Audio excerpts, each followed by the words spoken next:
नमस्कार. आजच्या व्हिडिओमध्ये मी तुम्हाला रक्षाबंधनाच्या दिवशी कोणत्या चुका टाळाव्यात हे सांगणार आहे. पण त्याआधी तुम्ही चॅनलवरती नवीन असाल तर चॅनलला लाईक करा आणि सबस्क्राईब देखील करा. कमेंटमध्ये श्री स्वामी समर्थ किंवा हर हर महादेव लिहायला विसरू नका. भावाचा उत्कर्ष व्हावा, आपल्या भावाने आपले रक्षण करावे ही या समाजाची मनोकामना असते. त्यामुळे रक्षाबंधनाच्या दिवशी महत्त्वाच्या गोष्टी लक्षात ठेवायलाच पाहिजे.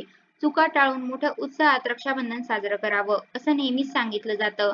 बहीण भावाच्या नात्याला वृत्तींगत करणाऱ्या या सणाला धार्मिक आणि आध्यात्मिक महत्त्वही तितकंच आहे आणि म्हणूनच रक्षाबंधनाच्या दिवशी काही चुका अजिबात करू नये असे सांगितलं जातं.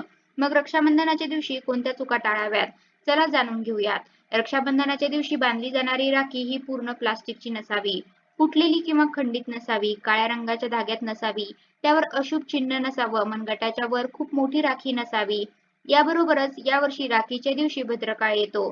तर भद्रकाळात राखी बांधू नये. शिवाय बहीण भावाने राखी बांधताना काळे कपडे परिधान करू नये. सोबतच भेट देताना काचेची किंवा तुटलेली वस्तू, काळे कपडे अशा प्रकारच्या काही गोष्टी गिफ्ट म्हणून भावाला किंवा बहिणीला देऊ नये. याबरोबरच बहिणीने भावाच्या मनगटावर राखी बांधताना 3 गाठ मारल्या पाहिजेत. याला धार्मिक महत्त्व आहे. ज्योतिषशास्त्रानुसार सांगितलं जातं की मनगटावर बांधलेल्या 3 गाठी देवाशी म्हणजेच ब्रह्मा, विष्णू आणि महेश यांच्याशी संबंधित आहेत. प्रत्येक गाठ ही देवाला समर्पित असते. शिवाय राखीची पहिली गाठ भावाच्या दीर्घायुष्यासाठी, दुसरी गाठ बहिणीच्या दीर्घायुष्यासाठी आणि तिसरी गाठ भाऊ बहिणीच्या नात्यात गोडवा राहण्यासाठी असते.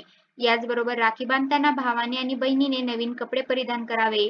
बहिणीने भावाच्या उजव्या हातावरच राखी बांधावी. जर भाऊ मोठा असेल तर बहिणीने भावाला नमस्कार करून आशीर्वाद घ्यावे. राखी बांधताना भावाच्या डोक्यावर तुम्हाला रुमाल असावाच. राखी बांधताना भावाने आपले हात कधीच मोकळे ठेवू नये. हातात थोड्या तरी अक्षता नक्की ठेवाव्या. याचबरोबर भावाने हातात काही पैसेही ठेवावे आणि ती मूठ बंद ठेवावी. असं म्हणतात की असे केल्यास घरात संपत्तीचा नेहमी वास राहतो. राखी बांधल्यावर बहिणीने भावाला ओवाळावं आणि मोठी बहीण असेल तर भावाने बहिणीचे आशीर्वाद घ्यावे. याबरोबरच राखी बांधताना भावाने उत्तर किंवा पूर्व दिशेला तोंड करून बसावं. म्हणजेच पाठ नेहमी पश्चिम किंवा दक्षिण दिशेलाच असावी. दक्षिण दिशेला तोंड करून राखी कधीही बांधू नये.